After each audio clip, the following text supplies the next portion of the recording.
Hey, and welcome to my channel. And if you can tell, I've already tried to film and I started just crying, and that's not what I come on here for.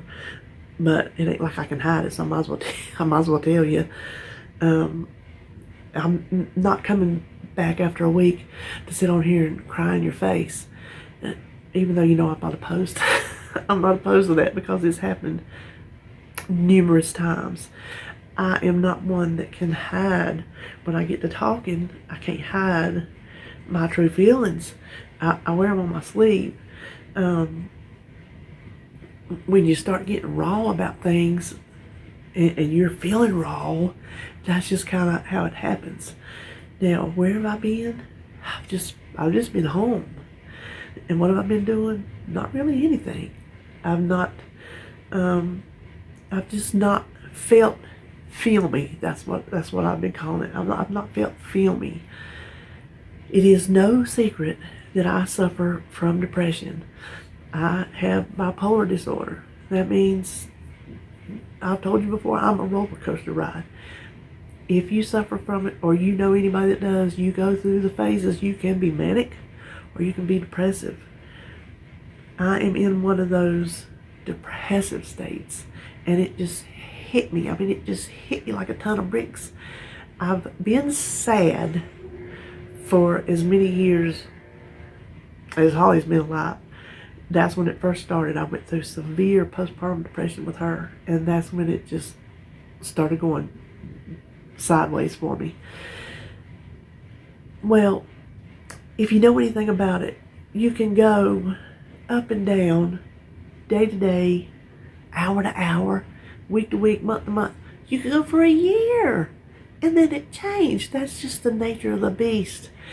I don't think I was in either a manic or a depressed stage. I was just existing, and then it just hit me. Now, I'm still sad over Noel's death, and I cannot get it off of my mind. There has not been one single solitary day since July 26th that I haven't cried. Most days, more than once. A handful or more. And some of it is sadness and memories and that. And then the rest of it is just this clinical depression that I can't just shake my head and get rid of it. You cannot, let me stress this, you cannot go to someone with clinical depression who has a chemical imbalance and tell them to just get over it. It does not work like that. This is where I have a problem with people throwing around the word depression. Oh, I'm depressed. Yes, you might be depressed, but there is a situational depression and there's a clinical depression. And to me, I'm not a doctor, but to me, that's two different things. Sadness over Noel, that is situational. Whether I suffer from clinical depression or not, that's a sadness that I just have to work through. I have to try to figure out how to come to terms with it, how to, I don't accept it, but I have to learn how to move on with my life. But this depression that just hit me, I mean, it just hit me. It's like I was just kind of going along on an even keel, you know, my bumps in the road. But then last week, whenever, it just blindsided me, and that depressive state took over. I've just been battling it. And in my psychiatrist visit last month, he upped one of my medicines, and so far I've not been able to tell any bit of difference. Look at my new cup. I was fixing to take a drink. I'll show you my new cup. I had to go get Flair some bugs the other day, and I saw that they had cat and dog cups, but then I saw that one, and she's my little rescue, so I got that for her. But I don't even know what I was saying. He upped my medicine, and I can't tell that it's helped anything. I will say it wears me out mentally, And when I'm wore out mentally, then I get wore out physically. And we know I'm already wore out physically. So it just compounds it. You see what I'm saying? Like the daily double on whatever game show that is. That's what it feels like. Like I just won the daily double. Woohoo, party. Anyway, so that's what I've been doing. I've just been doing nothing. And I ain't gonna lie to you. When I got my groceries Friday, coming home and just putting them up without setting them out, without recording, without editing, without uploading, without making a thumbnail, without any of that. It was just such a big sigh of relief. Does that mean I'll never do it again? No. But does that mean that sometimes you just need a break, no matter what it is and how much you enjoy it, you know? I mean, knowing that I didn't have to come on here and say, okay, this is what I ate. Not that I'm hiding anything, because I'll tell you right in a minute. That's been a big thumbs down. But just not having to think about what I'm going to film and sitting over there and editing it and just putting the energy into it. I no energy to go towards filming and to think of anything. And I don't even feel like what I'm having to say right now is even interesting. I feel like it's forced.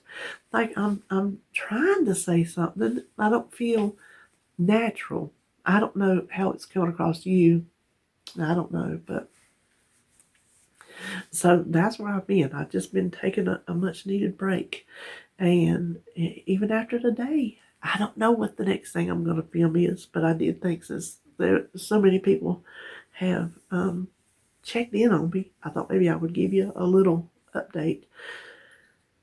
As far as my eating, forget about it. I'm eating what I want. I've packed on the pounds. I have packed them on. I don't even want to think about what Thursday's going to be. I'll probably try to film a weigh in because I got to get back to it. I don't really care right at this moment. I've done pretty good today. Every day I'll do pretty good on part of the day, and then the rest of the day I've told y'all before. I'll tell you again, and it won't be the last time. I'm sure I'll tell you again and again and again. When I don't feel good, I don't care what I eat. I don't care if I lose weight. I don't care if I gain weight. I just don't care. And here's another thing that sticks in my craw.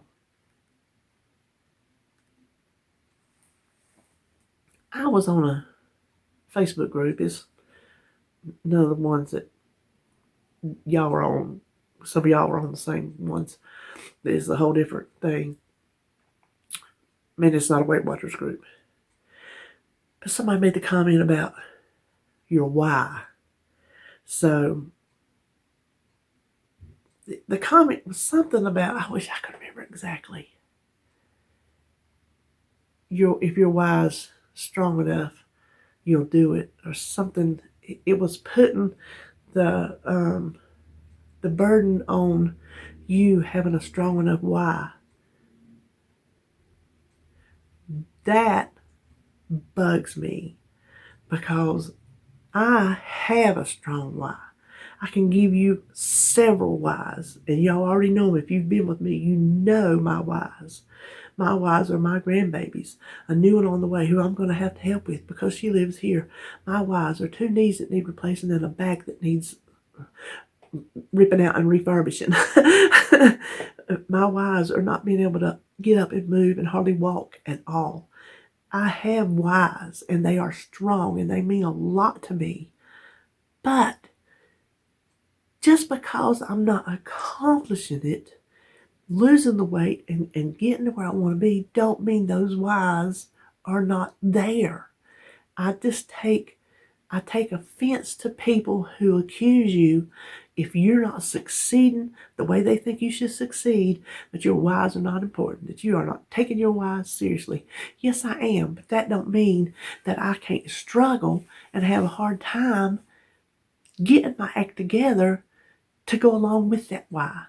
So I just got irritated about that. yes, I do have a why, and yes, my why is important, but that don't mean I'm strong enough to rise above what I need to do to get to where I need to get to accomplish that why. Does that make sense to anybody out there? Does anybody feel where I'm coming from? Um, Life, have I told you, I think I ain't wrapped up in some big old nice neat bow. This is my why. This is what I gotta do. I'm gonna do it. Boom, I accomplished it in record time. No, that's not the life I live. I live in the real world, and my real world is I screw up, and I screw up a lot. When I'm in these depressive states like this, I don't care what goes in my mouth. But did my why go away? No, it did not. It just means that I don't deal with things the way some other people may deal with it. Maybe they're stronger than me. Maybe they're capable of doing more than I am. And I just have to roll with it. That's all I know to do. That is all I know to do to get through these whatever you want to call them, is just to go with it. And whatever happens, happens. When I feel better, I'll pick it up and I'll do better. But don't tell me my why is not important to me, because it is. I told you I'm not going to cry. Y'all stop that. I told you I was not going to cry. But I get worked up over some things. People think they know, and they don't know. So, anyway, I was going to tell you, my eating has been horrendous. Some days, today, I've been doing good today. I've been getting back on the low carb, but I have been carbing it. Oh my gosh. I've been eating so many carbs, whatever I wanted, and not necessarily tons of it, just whatever I felt like. If it made me feel good, then I ate it, and I didn't care. Because I told you that's the last thing on my radar when I don't feel good, and I don't feel good. I feel better, I'll say, today than I did a week ago. I'm not 100. And I don't know when that'll be, because that's the thing with bipolar. You don't know. It is like, it's not as extreme now. When I went through postpartum with Holly, it was extreme. The way I used to act and react and do things and say things and feel things, I described it to my doctor as this. I feel like I'm in a straitjacket on the outside, looking down, watching myself do and say and act these ways. But because I'm in that straitjacket, I can't do anything about it. So I see me doing it, and I know I'm doing it, and I can acknowledge I'm doing it, but I can't stop it. So that's kind of how it is now. I know I'm depressed, but I can't just snap my fingers and take myself out of it. And depression is, like I said, it's not just, oh, I'm sad. Depression is loss of interest. And that's why I lost interest in filming. I didn't lose interest in y'all. I love y'all. But I lost interest in what it takes to do to put out a video. I lost interest in crafts. I made a couple things, but I'm sitting back here with a block and I can't think of other things to make. So I'll make one, and then it'll be a few days, and then I'll think, oh, okay, well, I'll try something else. I've done a lot of reorganizing. I've been back here. Like, how many other times can I reorganize the same craft room? Well, a lot, actually. But it's more than a sadness. It's just, it takes you down. I got a nose itch. It takes you down. And if you suffer depression like that, you know exactly what I'm talking about. It just takes you down. That's it. It takes you down. So anyway, that was more than I wanted to talk on that. But that's where I've been. And hopefully I'll be back at it. I don't know after this, what I'll do or whatever, but I did want to like shake this off and give you an update on the varmint. So I think when we last left, um, I think the last thing I told y'all was when he was under the house sticking the weed eater through the vents, right? Well, I didn't hear the thing, I think a couple days. And then, lo and behold, I said, he's back. So David, he says, go out there in the front and watch. So he went around and got his weed eater again. He rammed it up in the hall. I was down the front. Ain't nothing, nothing, nothing. So he's just like, well, I don't know what to do. In the meantime, I made a phone call to a wildlife person who, by the way, has never called us back. And so we were sitting in there that morning after he did that. Where I sit in my chair, our hot water heater is in the crawl space, and it's right under my chair. And we heard clanging. We're like, oh my gosh. Whatever it is, just run all over the hot water heater. And you know the pipes that go onto it. You don't know, did he knock something? We still don't know what it is. Did he knock something loose or whatever? So David's just like, oh. He got up and put his shoot his shoes and his jacket on.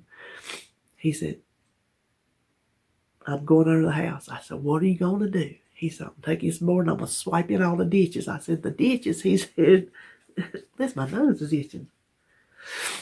The trenches around the outside of the house. So he said, you get out there and watch.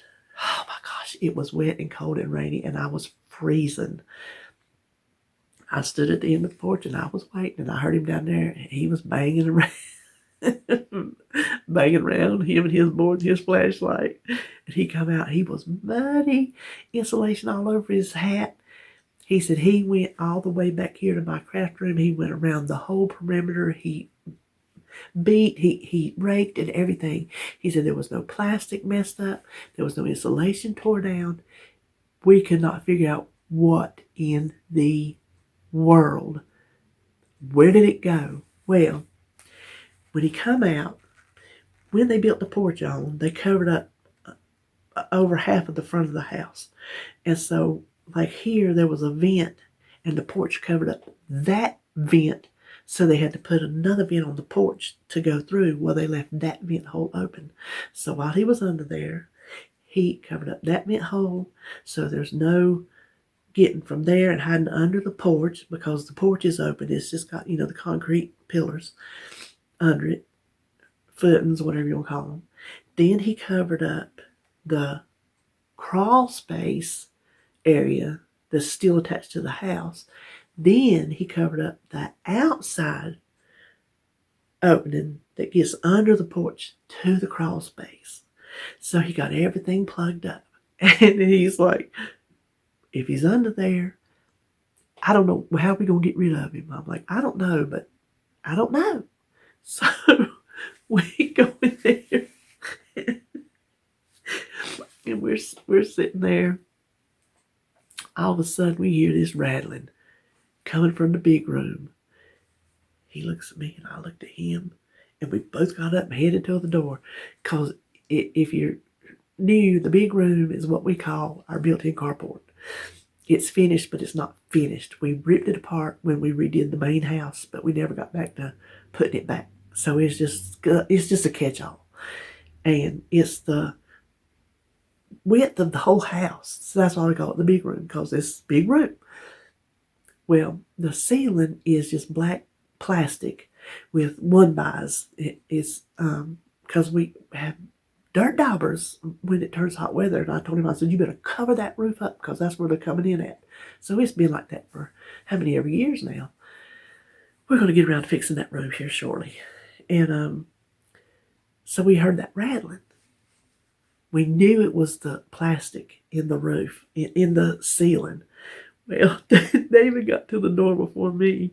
He opened it, and when he did, he shut it. He looked at me, and he goes, I know what it is. I said, what? He said, a squirrel.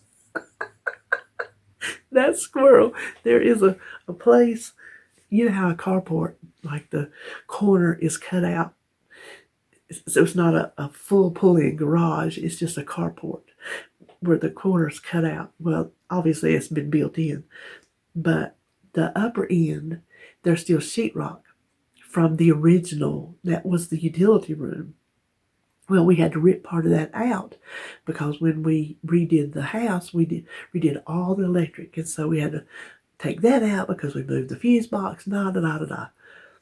He was trying to get in the hole. He come out of the ceiling and was trying to get in the hole in the side, in the side of the wall. I guess he figured his way down through there, back up through the ceiling.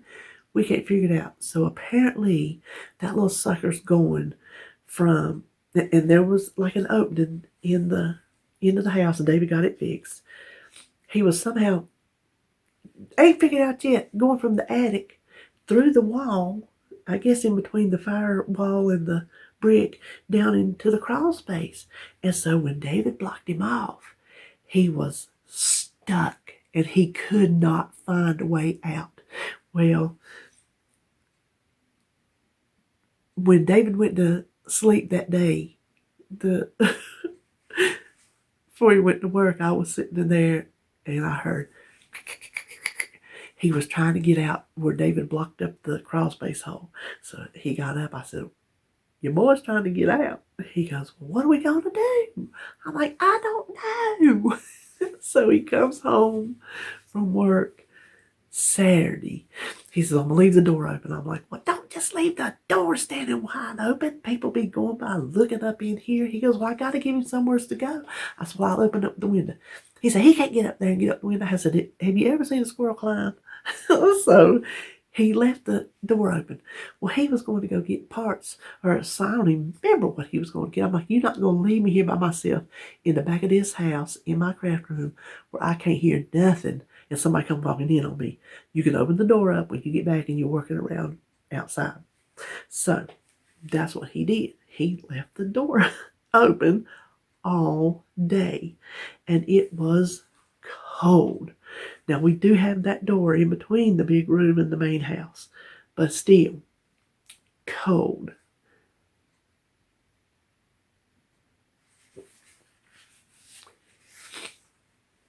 Day come and went, nighttime, he shut the door up. We never heard nothing else, never heard nothing else. The next day, he was going around.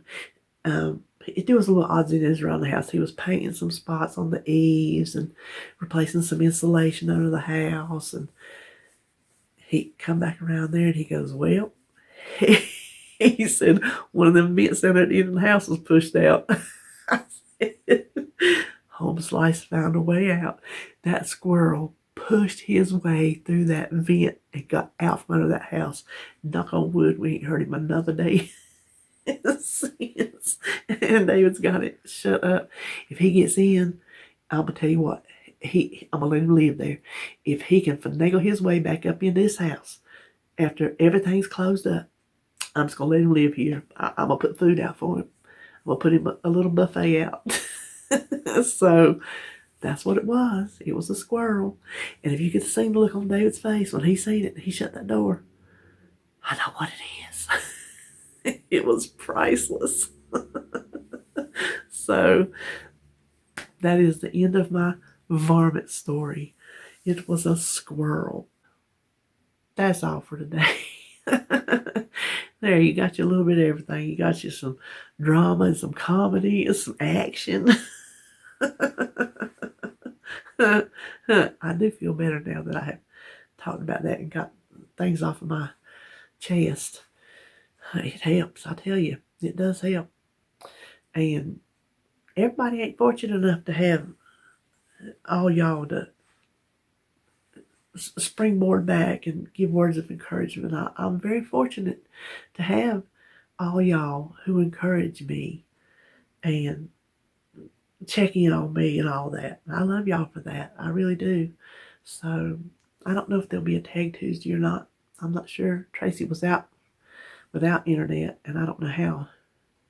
I know she's got it back now, but I don't know how she's been feeling. since all that mess is going on. So I may or may not see you for a Tag Tuesday. Then I don't know. It might just not be till weigh in, and we can go over the carnage. Oh, the carnage of what will be this weigh in. But you know what? It is what it is. I ain't worried about it while it was happening, so I ain't gonna worry about it come Thursday neither. It's just let the chips fall where they may. Okay, but that's all I know. So thank y'all for checking in on me. Thank y'all for sticking around. Thank y'all for all the love and support that you show me. I really do appreciate it, and I will see you on my next video.